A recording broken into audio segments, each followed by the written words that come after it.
नमस्कार, खबर है सरदार आप देख रहे हैं और आपके साथ मैं हूं पुनीत। तो चलिए खबरों की शुरुआत में सबसे पहले बड़ी खबर की करेंगे बात। इस वक्त की बड़ी खबर क्या है?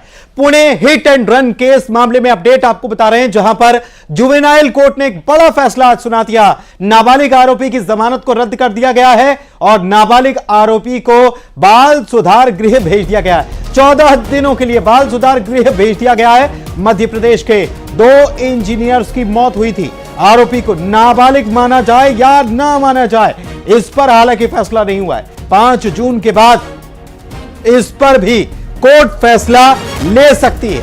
ये बड़ी खबर आपको बता रहे हैं और ये तस्वीर भी सीसीटीवी फुटेज में आप देख पा रहे हैं। आपको बता दें कि इस मामले में जो आरोपी नाबालिग है उसके पिता को भी आज कोर्ट में पेश किया गया था, जहां पर स्याही से हमला कर दिया गया। कुछ लोगों के द्वारा विरोध प्रदर्शन कर रहे थे, स्याही से हमला किया गया, बाहर विरोध प्रदर्शन किया गया, लेकिन कोर्ट ने इस मामले में सुनवाई करते हुए 3 दिन के लिए पुलिस के सुपुर्द कर दिया है आरोपी नाबालिग के पिता को।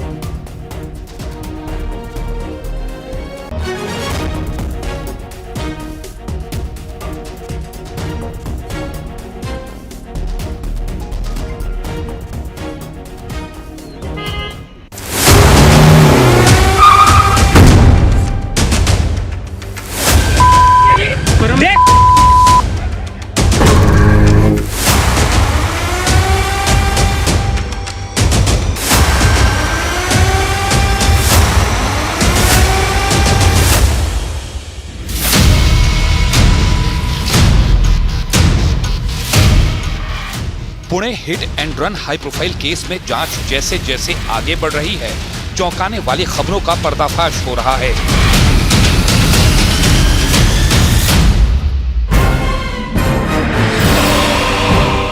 Pune hit and run case में अब अंडरवर्ल्ड कनेक्शन भी सामने आ रहा है। जिस रईसजादे 17 साल के नाबालिग ने अपनी पोर्शे कार से 24 साल के एक लड़के और एक लड़की की जान ले ली, उसके दादा का भी आपराधिक रिकॉर्ड रहा है। उनका कनेक्शन अंडरवर्ल्ड डॉन छोटा राजन से रहा है। सूत्रों के मुताबिक आरोपी नाबालिग के दादा सुरेंद्र कुमार अग्रवाल ने अपने भाई से संपत्ति विवाद में अंडरवर्ल्ड डॉन छोटा राजन की मदद ली थी। आरोपी के दादा सुरेंद्र अग्रवाल का अपने भाई आरके अग्रवाल से कुछ संपत्तियों को लेकर विवाद चल रहा था। इस मामले में सुरेंद्र अग्रवाल ने छोटा राजन को सुपारी दी थी।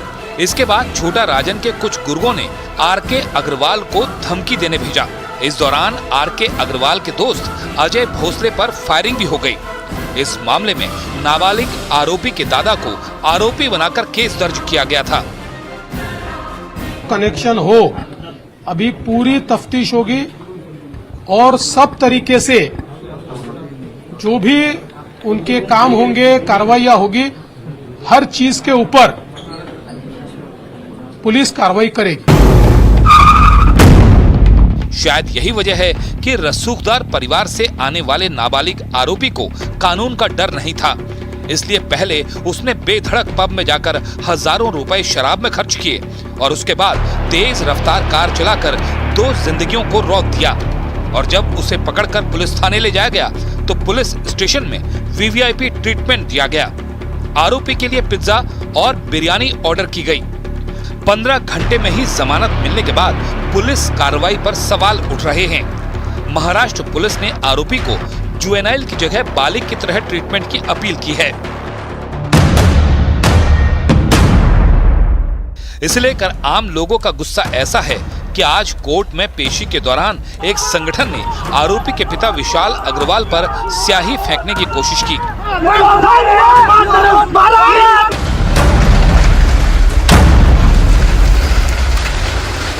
इस बीच पुणे नगर निगम ने अवैध पब पर बुलडोजर चलाया है। पुणे के पॉश इलाके कोरेगांव पार्क में अवैध तरीके से बने पब तोड़े जा रहे हैं।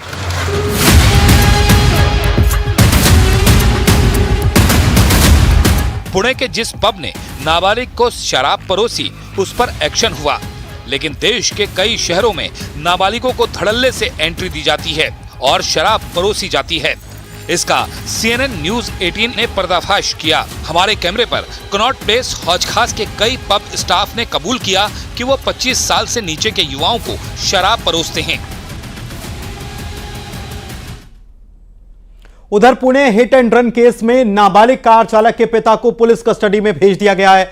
इस पर दुर्घटना में मारी गई अश्विनी कोष्टा के माता पिता ने कार्रवाई पर अब संतुष्टि जताई है। उन्होंने कहा कि अब पुलिस की कार्रवाई सही हो रही है। अश्विनी की मां ममता और पिता सुरेश कोष्टा ने न्यूज 18 से बातचीत की।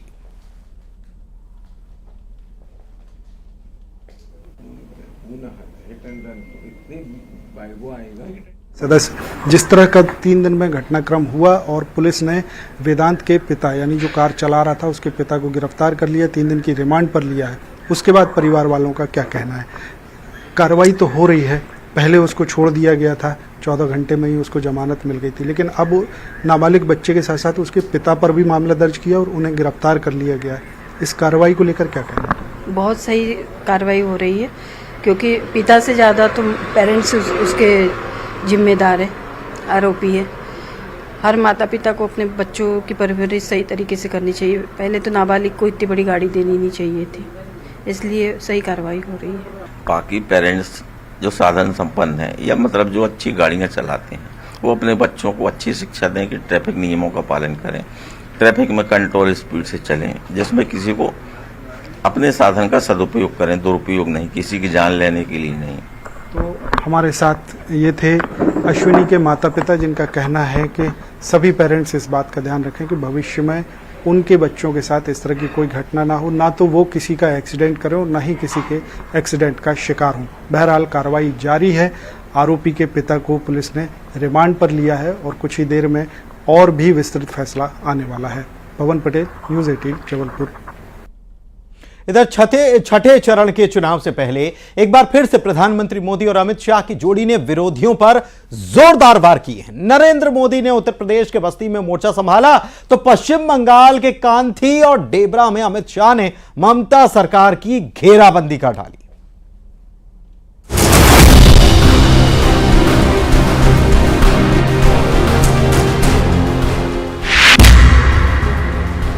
उत्तर प्रदेश से बंगाल तक मोदी शाह का तूफानी अभियान। छठे चरण से पहले विरोधियों को चौतरफा घेरने वाला प्लान।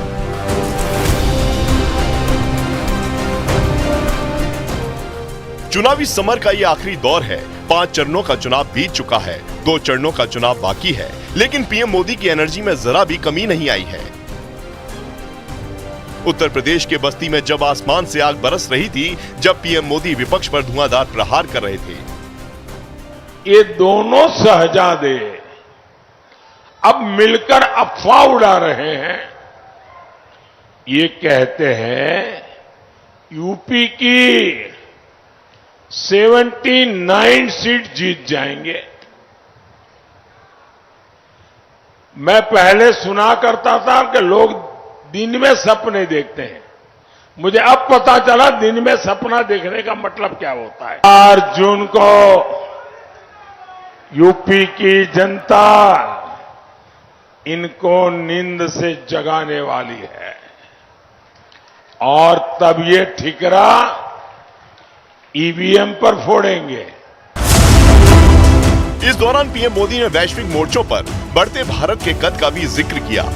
हमारा भारत आज दुनिया की 5वीं सबसे बड़ी अर्थव्यवस्था बन चुका है। आज भारत का कद बढ़ा है, आज भारत का सम्मान बढ़ा है। भारत अब वैश्विक मंचों पर बोलता है तो पूरी दुनिया बड़े ध्यान से सुनती है।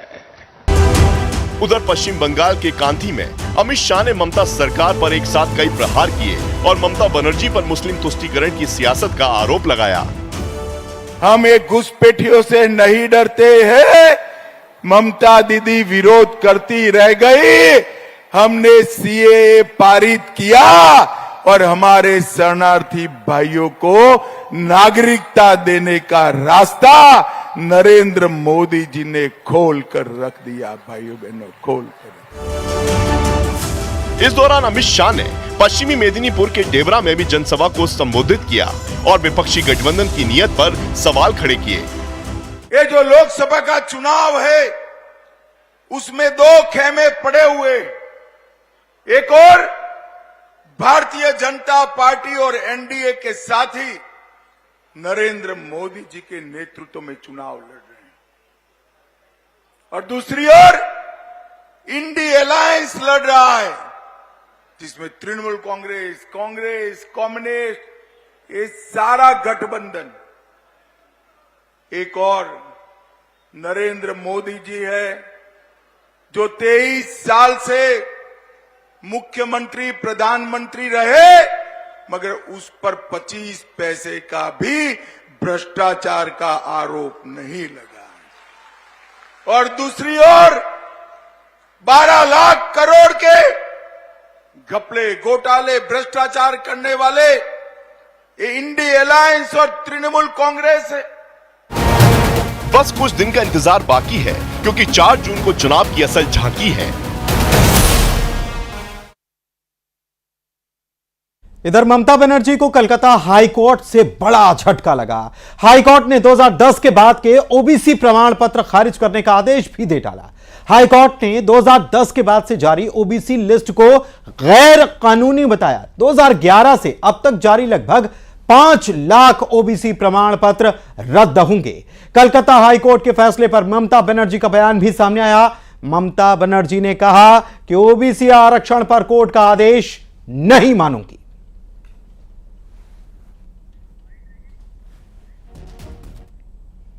और इधर 2024 के चुनाव में इंडिया गठबंधन मुस्लिम आरक्षण का जो चुनावी गेम खेल रहा था, आज कोलकाता हाईकोर्ट ने इंडी गठबंधन का गेम ओवर कर दिया। ममता बनर्जी ने कहा कि उन्हें कोलकाता हाईकोर्ट का फैसला मंजूर नहीं और इस फैसले से संविधान का विघटन होगा। वहीं कोलकाता हाईकोर्ट के फैसले पर प्रधानमंत्री नरेंद्र मोदी ने कहा कि अदालत ने इंडी अलायंस को बहुत बड़ा तमाचा मारा है। आज ही कोलकाता हाईकोर्ट ने इस इंडी अलायंस को एक बहुत बड़ा तमाचा मारा है। कोर्ट ने 2010 के बाद से जारी सारे ओबीसी सर्टिफिकेट कैंसिल कर दिया है। क्यों? ये इसलिए किया गया क्योंकि पश्चिम बंगाल की सरकार ने मुसलमानों का वोट बैंक के लिए अनाप शनाप मुसलमानों को ओबीसी बनाने के सर्टिफिकेट दे दिए थे। ওকে দিয়ে একটা অর্ডার করিয়েছে, যদিও তার রায় আমি মানি না। যেমন 26,000 টিচারকে যখন বাতিল করেছিল বিজেপি, আমি বলেছিলাম ওদের রায় আমরা মানি না। তেমনি বলছি আজকে যে রায় দিয়েছে, যেই দিয়ে থাকুন, নাম বলবো না, জাজমেন্ট নিয়ে বলা যায় বিজেপির রায়টা আমরা মানবো না। ওবিসি রিজার্ভেশন চলছে, চলবে। और उधर राहुल के सिस्टम वाले बयान पर प्रधानमंत्री का पलटवार देखने को मिला। शहजादे की जबान पर सच्चाई आ गई। पीएम मोदी कह रहे हैं कांग्रेस का सिस्टम दलित विरोधी था। पीएम मोदी कह रहे हैं शहजादे ने बड़ा सच स्वीकारा। प्रधानमंत्री ने यह भी कहा और साथ ही साथ यह भी वो कहते नजर आए कि कांग्रेस के सिस्टम से कई पीढ़ियां तबाह हो गई। कई बार लाख झूठ बोलते हुए भी शहजादे की जुबान पर सच्चाई तो आ ही जाती है। आज कांग्रेस के शहजादे ने एक बड़ा सच स्वीकार कर लिया। शहजादे ने मान लिया है कि उनकी दादी, उनके पिताजी, उनकी माताजी के समय जो सिस्टम बना वो दलितों, पिछड़ों, आदिवासियों का घोर विरोधी रहा है। कांग्रेस के इसी सिस्टम ने एससी, एसटी, ओबीसी की कितनी ही पीढ़ियों को तबाह किया। आज शहजादे ने खुद ये बात मान ली है। बढ़ते आगे और बात अगली खबर की। स्वाति मालीवाल ने आम आदमी पार्टी पर बहुत बड़ा आरोप लगाया। स्वाति मालीवाल ने सोशल मीडिया प्लेटफॉर्म एक्स पर पोस्ट कर लिखा कि पार्टी के एक नेता ने मुझे बताया कि पार्टी में मुझे दबाने की साजिश रची जा रही है। उन्होंने यह भी लिखा कि इंसाफ मिलने तक मेरी लड़ाई ऐसे ही जारी रहेगी।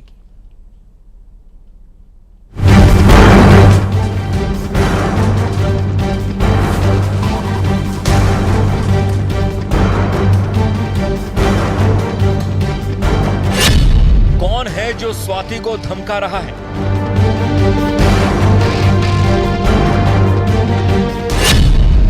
कौन है जो पिटाई कांड में साजिश रच रहा है?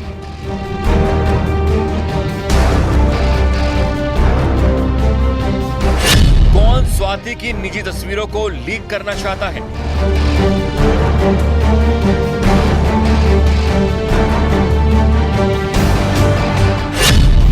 कौन है वो शक्तिशाली जिससे बड़े से बड़ा नेता डरता है?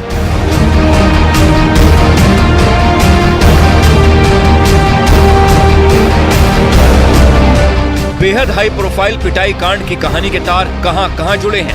कौन कौन इस कॉन्स्पिरेसी में शामिल है? ये राज खुलना अभी बाकी है। लेकिन इस मामले में पीड़ित राज्यसभा सांसद स्वाति मालीवाल के नए ट्वीट ने एक और तहलका मचा दिया है। कल पार्टी के एक बड़े नेता का फोन आया। उसने बताया कैसे सब पर बहुत ज्यादा दबाव है, स्वाति के खिलाफ गंदी बातें बोलनी है, उसकी पर्सनल फोटोज लीक करके उसे तोड़ना है। ये बोला जा रहा है कि जो उसको सपोर्ट करेगा उसको पार्टी से निकाल देंगे। क्या वाकई कोई स्वाति के पीछे हाथ धोकर पड़ा है? क्या वाकई सीएम हाउस पिटाई कांड को लेकर स्वाति के खिलाफ साजिश रची जा रही है? किसी को पीसी करने की और किसी को ट्वीट्स करने की ड्यूटी मिली है। किसी की ड्यूटी है अमेरिका में बैठे वॉलंटियर्स को फोन करके मेरे खिलाफ कुछ निकलवाना। आरोपी की कुछ करीबी बीट रिपोर्ट्स की ड्यूटी है कि कुछ फर्जी स्टिंग ऑपरेशन बनाकर लाओ। तुम हजारों की फौज खड़ी कर दो, अकेले सामना करूंगी क्योंकि सच मेरे साथ है। आरोपी बहुत शक्तिशाली आदमी है, बड़े से बड़ा नेता भी उससे डरता है। किसी की हिम्मत नहीं उसके खिलाफ स्टैंड ले पाए। मैं किसी से उम्मीद भी नहीं करती। दुख इस बात का लगा कि दिल्ली की महिला मंत्री कैसे हंसते मुस्कुराते पार्टी की एक पुरानी महिला साथी का चरित्र हरण कर रही है। मैंने अपने स्वाभिमान की पूरी लड़ाई शुरू की है। इंसाफ मिलने तक लड़ाई लड़ती रहूंगी। इस लड़ाई में मैं पूरी तरह अकेली हूं, पर हार नहीं मानूंगी। हर बार जब भारतीय जनता पार्टी ने आरोप लगाए हैं, आम आदमी पार्टी चाहे दिल्ली में हो चाहे पंजाब में हो, भारी बहुमत से जीती है। तो ये सारे षड्यंत्र सिर्फ एक तरफ इशारा कर रहे हैं कि भारतीय जनता पार्टी 7 सीट हार रही है। केजरीवाल जी वही व्यक्ति है ना जो कहते थे मैं दिल्ली के चप्पे चप्पे पे सीसीटीवी लगवा दूंगा। ये सब तो इनके दावे थे। और आज हालात ये है कि मुख्यमंत्री आवास के एक चप्पे का सीसीटीवी फुटेज अवेलेबल नहीं है। यही वजह है कि इस मामले में आरोप प्रत्यारोप की लकीर और बड़ी होती जा रही है। केजरीवाल खुद होके इस कॉम्प्रोमाइज करने के लिए स्वाति मालीवाल पर प्रेशर डाल रहे हैं और इसी तरह से उन्होंने सोनी मिश्रा जी के मामले में भी किया था। ये स्वाति मालीवाल विषय को बार बार उठा के भाजपा क्या चाहते हैं? वो चाहते हैं कि जो असलियत है हमारे देश में, जो लोग महसूस करते हैं बेरोजगारी, महंगाई, ऐसे विषय पे चर्चा न हो जाए और इंस्टेड हम सब कहेंगे कि एक औरत को ये हुआ वो हुआ। देखिए, इस देश की भविष्य के चुनाव है ये। जब एक महिला के साथ इस प्रकार का अपराध होता है तो दल की राजनीति, विचारधारा की भिन्नता को दरकिनार करना चाहिए और वही करा है। स्वाति मालीवाल जी कोई अभी नहीं आई आम आदमी पार्टी में, बहुत पुरानी साथी हैं वो अरविंद केजरीवाल जी की। और मैं हैरान हूँ कि ये अपने राजनीतिक स्वार्थ के लिए अपनी ही इतनी पुरानी साथी को इस तरह छटक देते हैं। ये मामला जितना विभव कुमार से जुड़ा है उतना ही दिल्ली के सीएम अरविंद केजरीवाल की साख से भी जुड़ा है। यही वजह है कि अरविंद केजरीवाल की चुप्पी भी लगातार सवाल खड़े कर रही है।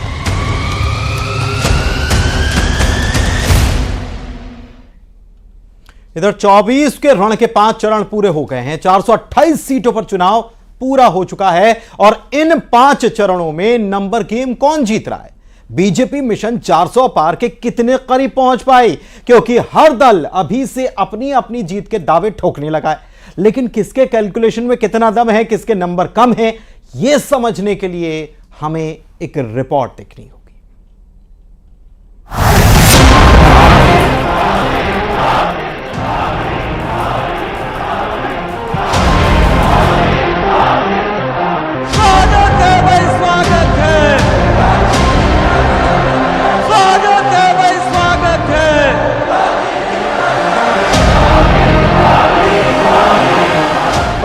चरण में मोदी जी 310 क्रॉस कर गए हैं। आपकी जानकारी के लिए बता दूं कि आप पीएम नहीं बन रहे हैं, क्योंकि 4 जून को लोग बीजेपी की सरकार नहीं बना रहे हैं। बीजेपी जा रही है, थोड़ा अहंकार कम कीजिए और जनता को गाली मत दीजिए।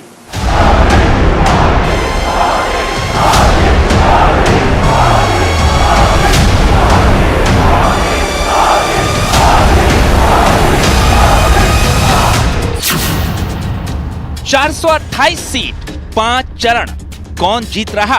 24 का रण।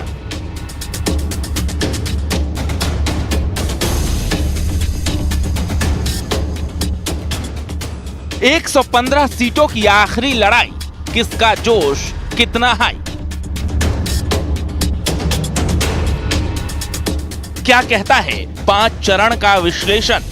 और जो गुस्सा जनता का देखा है भारतीय जनता पार्टी के खिलाफ,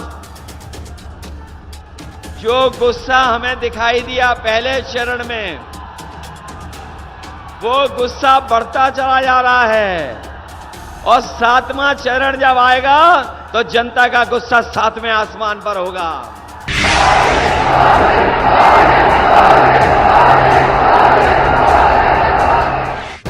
24 की सियासी चौसर का खेल निर्णायक मोड़ पर पहुंच चुका है। 5 चरण की वोटिंग और नेताओं के दावों के बीच सीटों का गुणा गणित समझने की कोशिश हो रही है कि आखिर अब तक मतदान क्या इशारा कर रहा है। 5 चरणों की वोटिंग में किसका पलड़ा भारी दिख रहा है और बाकी के 2 चरणों के प्रचार में किसके आंकड़ों में दम दिख रहा है? बंगाल में टीएमसी और पूरे देश में इंडी गठबंधन ये पहले पस्त थे। 5वें चरण में ये परास्त हो चुके हैं और 4 जून को ये समाप्त होते दिखाई देंगे। इंडी गठबंधन के बिखरने का काउंटडाउन शुरू हो चुका है। इतनी बड़ी संख्या में आपका आशीर्वाद ये साफ साफ कह रहा है, फिर एक बार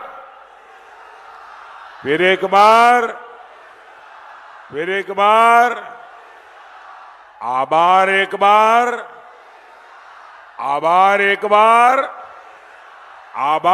बार। अब तक देश के 28 में से 20 राज्यों में चुनाव हो चुके हैं। 8 केंद्र शासित प्रदेशों में से 5 में मतदान हो चुका है। देश की 428 यानी 79% सीटों पर वोटिंग पूरी हो चुकी है। अगले 2 चरणों में 115 सीटों पर वोटिंग होनी है। अब इन 2 चरणों के चुनाव के लिए सियासी पार्टियां पूरा जोर लगा रही है। जनता का भरोसा जीतने के लिए सीटों के आंकड़ों का दावा कर रही है। 5 चरण में मोदी जी 310 क्रॉस कर गए हैं। अब 6ठा और 7वां 400 पार का है। आपको मोदी जी ने 400 पार कराना है। हालांकि जीत वाले चुनावी दावे सिर्फ सत्ता पक्ष के नहीं हैं। 5 चरण के बाद अब इंडिया गठबंधन के नेता भी आंकड़ों में जीत का हिसाब बता रहे हैं। 4 जून के नतीजों में बदलाव की उम्मीद कर रहे हैं। आपकी जानकारी के लिए बता दूं कि आप पीएम नहीं बन रहे हैं, क्योंकि 4 जून को लोग बीजेपी की सरकार नहीं बना रहे हैं। बीजेपी जा रही है, थोड़ा अहंकार कम कीजिए और जनता को गाली मत दीजिए। नेताओं के इन बयानों और दावों के बीच बता दें कि अब तक लोकसभा की जिन 428 सीटों पर वोटिंग हो चुकी है, 2019 में उसमें से 238 सीटें बीजेपी के खाते में गई थी। बात अगर एनडीए की करें तो उसे 275 सीटें मिली थी। वहीं कांग्रेस 44, यूपीए 85, जबकि 68 सीटों पर अन्य पार्टियां विजय रही थी। देखिए 2014 और 2019 इन 2 चुनावों से ये बिल्कुल इतर चुनाव है। तो इस वजह से मुझे ये लगता है कि इस बार बड़ा कांटे की लड़ाई है। अभी ये तो नहीं कहा जा सकता कि भारतीय जनता पार्टी सरकार नहीं बना सकती, और ये भी नहीं कहा जा सकता कि भारतीय जनता पार्टी सरकार बनाने की स्थिति में है। तो कोई लहर नहीं दिखाई दे रही है। जो 5 चरण हो चुके हैं उसमें कहीं ना कहीं जो मुझे लगता है तो भारतीय जनता पार्टी की जो सीटें थी वो चाहे एक कम हो रही हो, लेकिन हर चरण में जो मैंने वहाँ के लोगों से जानकारी की बात, उसमें भारतीय जनता पार्टी की सीटें कम हो रही हैं। अगले 2 चरणों की लड़ाई 115 सीटों की है और चुनावी समर में ये 2 चरण बेहद अहम हैं, क्योंकि इसमें से 65 सीटें बीजेपी जबकि 77 सीटें एनडीए के पास है। कांग्रेस के खाते में 8, यूपीए के पास 9 और अन्य पार्टियों के पास 29 सीटें हैं। निश्चित रूप से 5 चरण हो गए हैं और अब 115 सीटों पर मतदान होना है और ये अधिकांश जो हैं वो पूर्वांचल की सीटें हैं। भारतीय जनता पार्टी की 19 में टैली थी, उसमें कमी नज़र आ रही है। दलित वोट बैंक शिफ्ट हुआ है तो परिणाम बड़े अजीबो-गरीब हो सकते हैं। मतलब सीधा ये है कि वहाँ कमंडल काम कर रहा है, तो मुझे लगता है कि कमंडल फिर एक बार विपक्ष के लिए एक उभर के आया है। 25 मई को छठे चरण की वोटिंग होगी, जबकि 1 जून को 7वें चरण की। इस बीच चुनाव प्रचार में जीत के दावों का शोर तेज होगा। विरोधियों पर हमला और भी तीखा होगा, क्योंकि ये 24 की चौसर में चली जाने वाली आखिरी 2 चालें हैं जो अगले 5 साल तक सत्ता का स्वाद बनाए रखेंगी। Bureau report, news 18। और यहां वक्त एक छोटे से ब्रेक का, लौटेंगे जल्द, बने रहिए।